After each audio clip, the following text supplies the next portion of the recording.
नमस्कार दोस्तों, हमारे YouTube चैनल पर आप सभी का स्वागत है। आज हम कक्षा 10 का अपवर्तन का टॉपिक पढ़ेंगे, जो बेहद ही आसान शब्दों में आपको समझाया जाएगा। अपवर्तन होता क्या है? इससे पहले वाली वीडियो में हमने परावर्तन के बारे में पढ़ा था। परावर्तन क्या होता है मैंने बताया था कि जब प्रकाश की किरण किसी दर्पण से टकराती है तो वह उसी माध्यम में लौट जाती है। प्रकाश की यह घटना तो कहलाती है परावर्तन।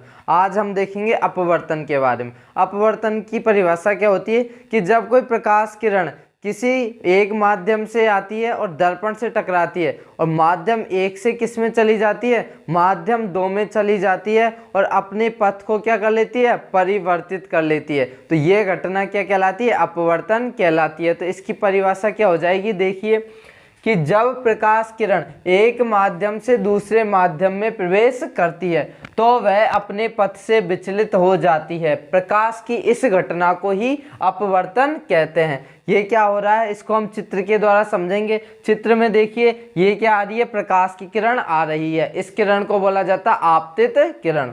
जब ये आपतित किरण इस दर्पण से टकराई और ये माध्यम कौन सा, ऊपर वाला माध्यम 1 है और इस दर्पण से नीचे वाला माध्यम 2 है।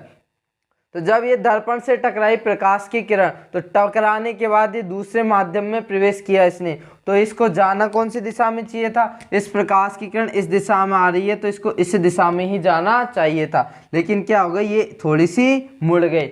मुड़ने का मतलब अपने पथ से क्या हो गई, विचलित हो गई। तो प्रकाश की ये घटना ही क्या कहलाती है, अपवर्तन कहलाती है। कि जब कोई प्रकाश किरण एक माध्यम से, माध्यम एक है और ये दूसरा माध्यम, जब प्रकाश किरण एक माध्यम से दूसरे माध्यम में प्रवेश करती है तो वह अपने पथ से क्या हो जाती है, विचलित हो जाती है। प्रकाश की ये घटना ही क्या कहलाती है, अपवर्तन कहलाती है।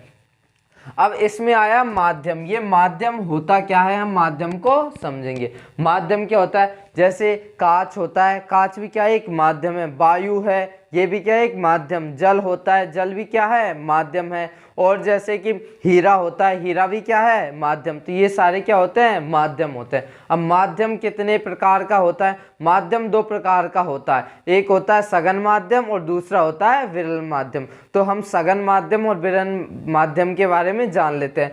सघन माध्यम क्या होता है, सघन माध्यम ऐसा होता है, मान लो ये कोई क्या है, बॉक्स है। अब इसमें क्या हो रहा है, ये पदार्थ के कण क्या होते हैं, बहुत पास पास होते हैं, तो वो तो होता है सघन माध्यम। सघन का मतलब क्या होता है, घना, जिसमें पदार्थ के कण क्या होते हैं, पास पास पाए जाते हैं, ये तो होता है सघन माध्यम।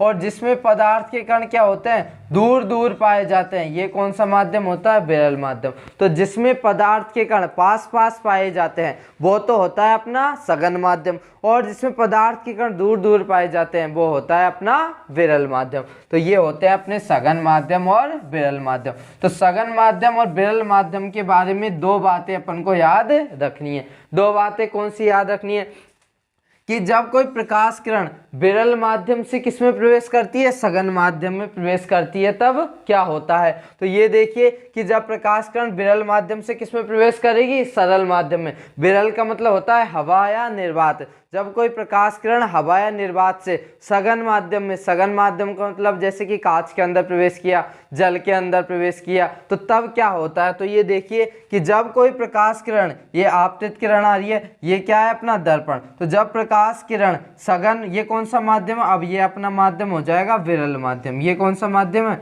विरल माध्यम। और नीचे वाला माध्यम कौन सा है, अपना सघन माध्यम। तो जब प्रकाश किरण विरल माध्यम से किस में प्रवेश करती है, सघन माध्यम में, तो जब ये प्रकाश किरण इससे टकराई तो इस प्रकाश किरण को कौन सी दिशा में जाना चाहिए था, इस दिशा में जाना चाहिए था। लेकिन क्या होता है, ये क्या है, अपना अभिलंब है। तो जब ये प्रकाश किरण इस विरल माध्यम से सघन माध्यम में जा रही है तो क्या हो जाता है, इसमें ये क्या, अभिलंब, तो इसकी तरफ क्या हो जाती है, मुड़ जाती है। तो ये याद रखना है कि जब प्रकाश किरण विरल माध्यम से सघन माध्यम में जाती है तो किधर की ओर मुड़ जाती है, अभिलंब की तरफ मुड़ जाती है। ये इस दिशा में यानी जाना इस दिशा में चाहिए था, लेकिन ये क्या है, अभिलंब, तो अभिलंब की तरफ क्या हो जाती है, मुड़ जाती है।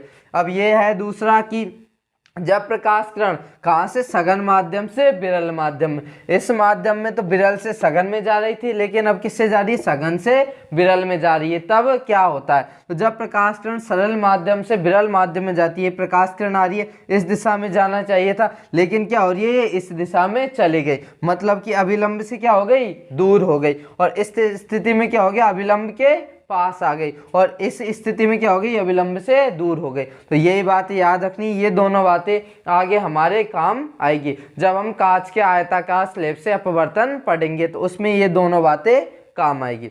तो इसमें क्या हो रहा है, सघन से विरल में जा रही है, तो क्या हो रहा है, अभिलंब से दूर हट जाती है। तो ये अपना अपवर्तन हो गया और ये माध्यम के बारे में हो गया। अब अपन अपवर्तन के नियम देखेंगे, तो इनको देख लेते हैं एक बार और कि जब प्रकाश किरण, अपवर्तन क्या होता है, जब प्रकाश किरण एक माध्यम से दूसरे माध्यम में प्रवेश करती है तो अपने पथ से क्या हो जाती है, विचलित हो जाती है, और प्रकाश की ये घटना क्या कहलाती है, अपवर्तन कहलाती है। अब अपवर्तन के चित्र के द्वारा अपन ने समझ ली, ये पहला माध्यम, ये दूसरा माध्यम।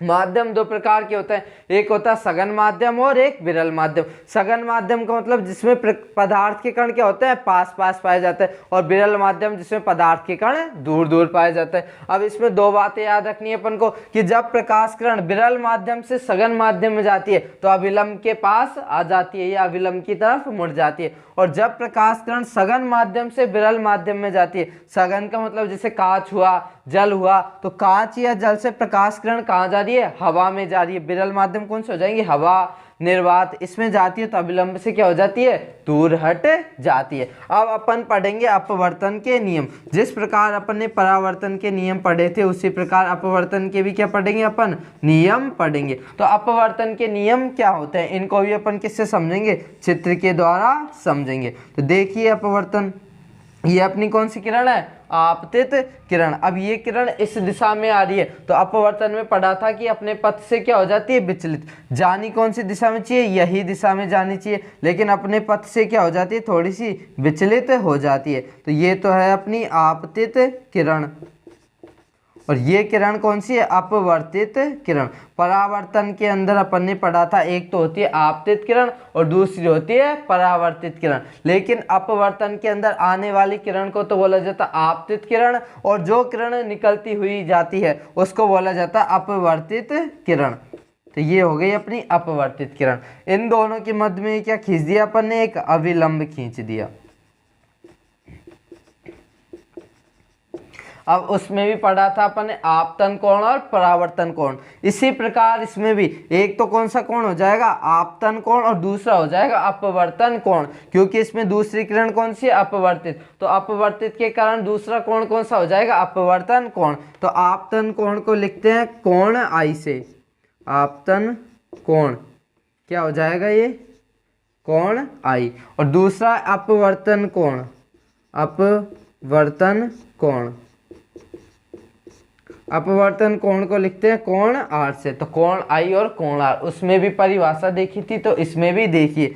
तो ये क्या है, अभिलंब। अभिलंब और आपतित किरण के मध्य बनने वाला कोण कौन सा कहलाता है, आपतन कोण कहलाता है, और आपतन कोण को दर्शाते हैं आई से। ये हो गया आपतन कोण। दूसरा अभिलंब और अपवर्तित किरण के मध्य बनने वाला, ये है अभिलंब और ये है अपवर्तित किरण, इनके मध्य बनने वाला कोण अपवर्तन कोण कहलाता है, जिसको दर्शाते हैं आर से। तो ये अपने चित्र से समझ लिया कि आपतन कोण क्या होता है और अपवर्तन कोण क्या होता है। अब इसके भी क्या देखेंगे, दो नियम। जिस प्रकार परावर्तन में भी दो नियम देखे थे, इसी प्रकार इसमें भी क्या देखेंगे अपन, दो नियम देखेंगे। तो दो नियम क्या होंगे, दो नियमों को देखिए, यहाँ पर देख लेते हैं दो नियम। पहला नियम देखिए, पहला नियम क्या हो जाएगा इसमें, जिस प्रकार उसमें पढ़ा था इसी प्रकार। ये कौन सी किरण है, आपतित किरण, ये कौन सी है, अपवर्तित किरण, और ये क्या है, अभिलंब। तीनों कहाँ पे है, ये एक ही तल में होते हैं। तो पहला नियम क्या हो जाएगा, आपतित किरण, अपवर्तित किरण और अभिलंब तीनों एक ही तल में होते हैं। तो अपवर्तन का पहला नियम क्या हो गया कि आपतित किरण, अपवर्तित किरण और अविलंब तीनों कहाँ पाए जाते हैं, एक ही तल में पाए जाते हैं। तो पहला नियम ये कंप्लीट। अब दूसरा नियम देखिए, ये कोण कौन सा, कोण आई। अब इसको अपन बोल सकते हैं साइन आई। इस कोण को क्या बोल देंगे अपन, साइन आई। तो इस कोण को बोल देंगे साइन आई। और ये आर है, दूसरा कोण है अपवर्तन कोण, इसको क्या बोल देंगे, साइन आर। इसको क्या बोल देंगे, साइन आर। अब साइन को हिंदी में क्या बोलते हैं, ज्या बोलते हैं। साइन को हिंदी में बोला जाता है ज्या। साइन को बोलते हैं हिंदी में ज्या। तो साइन को बोलते हैं हिंदी में ज्या। तो इसका मतलब क्या हो जाएगा, अब दूसरा नियम क्या हो जाएगा, इसको देखिए कि आपतन कोण और दूसरा कौन सा है, अपवर्तन कोण। तो आपतन कोण और अपवर्तन कोण दोनों का क्या अनुपात, मतलब साइन आई बटे साइन आर। अनुपात को किससे दर्शाते हैं, तो साइन आई बटे साइन आर बराबर ये क्या होता है, स्थिरांक या नियतांक। ये क्या हो गया अपना दूसरा नियम हो गया, स्थिरांक या नियतांक।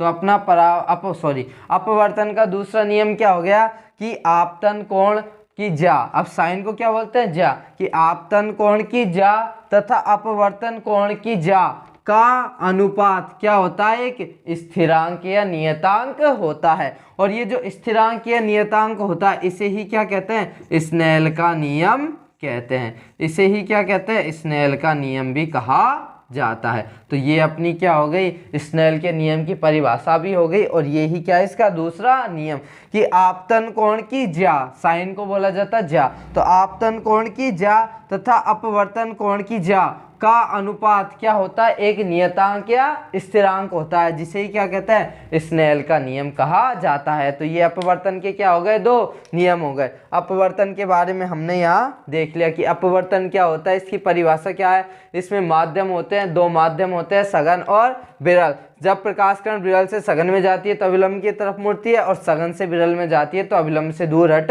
जाती है। फिर अपवर्तन के दो नियम देखे थे, एक आपतन कोण की ज्या और अपवर्तन कोण की ज्या का अनुपात क्या होता है, एक स्थिरांक या नियतांक, जिसे क्या कहता है, स्नेल का नियम कहते हैं। दूसरा देखा था कि आपतित किरण, अपवर्तित किरण तथा अविलंब तीनों क्या होते हैं, एक ही तल में पाए जाते हैं। अब अपन अगला टॉपिक देखेंगे, कांच के आयताकार स्लेब से अपवर्तन, कि वो कांच के आयताकार स्लेब होता है उसमें अपवर्तन किस प्रकार होता है। तो इसको देखिए कि कांच का आयताकार स्लेब में अपवर्तन, इसको समझ लेते हैं अपन बहुत ही आसान शब्दों में और बहुत ही ईजी है। जब ये अपन ने पढ़ा था कि प्रकाश किरण सघन से विरल में जाती है और विरल से सघन में जाती है तो क्या होता है, तो यही याद रखना है अपन को, बस और कुछ नहीं है इसमें। तो देखिए इसको,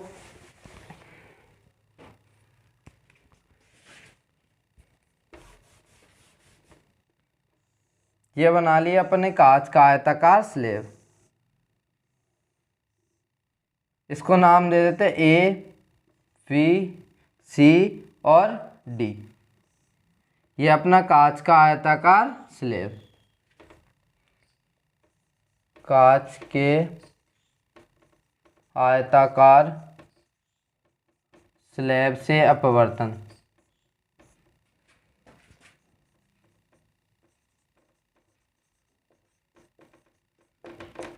क्या होता है, अब इसको देखिए, ये जो कांच है, ये कांच कौन सा माध्यम होता है, सघन माध्यम होता है, क्योंकि इसमें पदार्थ के कण क्या होते हैं, पास पास पाए जाते हैं। अब ये बाहर वाला माध्यम कौन सा है, विरल माध्यम, क्योंकि विरल माध्यम में पदार्थ के कण क्या पाए जाते हैं, दूर दूर पाए जाते हैं। तो विरल माध्यम क्या हो सकता है, ये हवा हो सकता है या निर्वात हो सकता है। और ये जो सघन माध्यम ये क्या है अपना, ये है कांच है। ये अभी अपन पढ़ ही रहे हैं कि कांच के आयताकार स्लेब से अपवर्तन। अब देखिए इसको, जो अभी अपन ने पढ़ा था उसको ही क्या करेंगे, इसमें यूज करेंगे। जब इसमें क्या हो रहा है, ये क्या आ रही है, कोई प्रकाश की किरण आ रही है, तो दर्पण अभी पढ़ा था अपवर्तन, जब कोई प्रकाश किरण एक माध्यम से दूसरे माध्यम में, ये कौन सा माध्यम हो गया, माध्यम एम फर्स्ट और ये माध्यम 2। तो जब प्रकाश किरण माध्यम 1 से माध्यम 2 में प्रवेश करती है तो अपने पथ से क्या हो जाती है, विचलित। अब ये प्रकाश किरण आ रही है, इसको जाना कौन सी दिशा में चाहिए था, इस दिशा में जाना चाहिए, लेकिन क्या हो रहा है, अपवर्तन के कारण क्या हो जाती है, थोड़ी सी मुड़ जाती है, तो इस दिशा में जाना चाहिए था। ये क्या बना दिया अपन ने, ये बना दिया अपन ने अभिलंब बना दिया।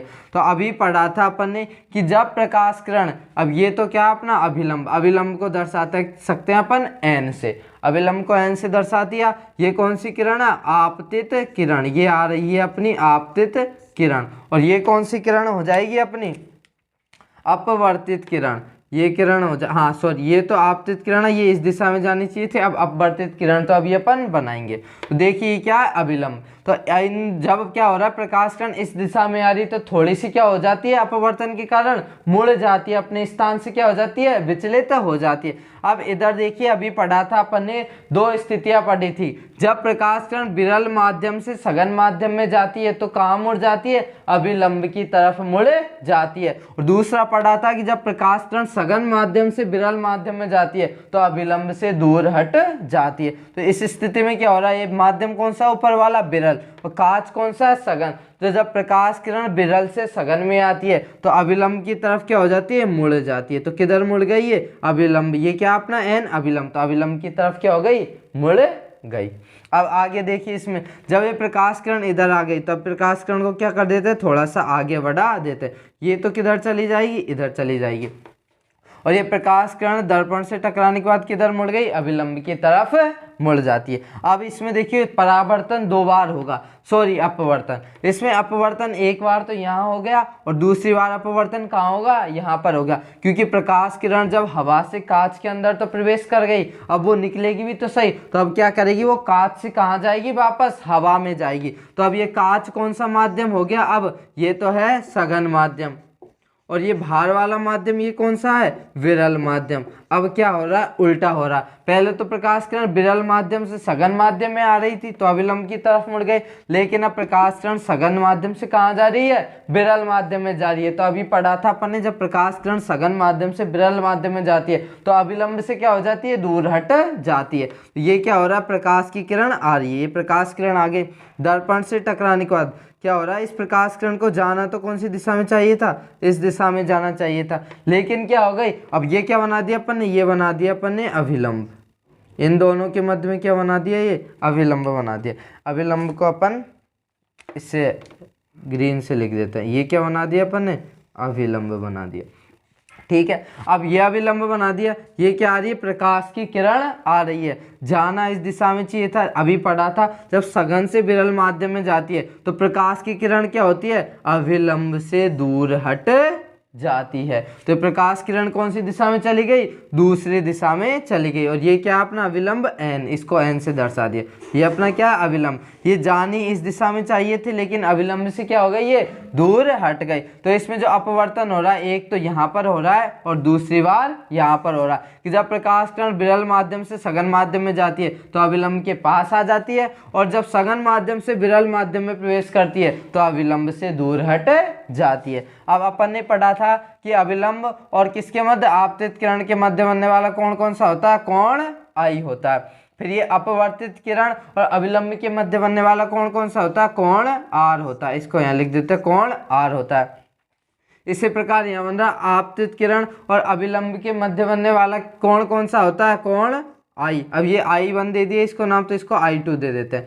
और इसी प्रकार ये कौन क्या है, अभिलंब, और ये क्या है अपनी, हाँ ये तो है अपना अभिलंब, और ये क्या प्रकाश किरण। तो इन दोनों के मध्य, अपवर्तित किरण, इन दोनों के मध्य बनने वाला कोण कौन सा होता है, आर, तो इसको R2 नाम दे दिया। तो ये R1 हो गया और ये R2 हो गया। तो इस कांच के आयताकार स्लैब के अंदर अपन ने देखा कि इसमें जो अपवर्तन हो रहा है वो कितनी बार हो रहा है, 2 बार होता है। प्रकाश किरण विरल से सघन में जाती है तो अभिलंब के पास मुड़ जाती है, और जब सघन से विरल में जाती है तो अभिलंब से दूर हट जाती है। तो यही अपन को याद रखना है कि, और अभिलंब को किससे दर्शा दिया, एन से। तो ये अपना कांच के आयताकार स्लैब से अपवर्तन हो गया। बहुत ही ईजी है, इसको देख लेना कि ये याद रखना है बस कि विरल से सघन में जाती है तो अभिलंब के पास चली जाती है, और सघन से विरल में जाती है तो अभिलंब से दूर हट जाती है। इसके द्वारा आप इसको आसानी से बना सकते हो। और अभिलंब और आपतित किरण के मध्य बनने वाला कोण कौन सा होता है, आपतन कोण, जिसको आई से दर्शाते हैं। और अभिलंब और कौन सी किरण, अपवर्तित किरण के मध्य बनने वाला कोण अपवर्तन कोण होता है, जिसको आर से दर्शाते हैं। तो इसी प्रकार क्या कर दिया, इसको दर्शा दिया, सघन से विरल और विरल से सघन। तो आज का टॉपिक यहाँ पर ही समाप्त।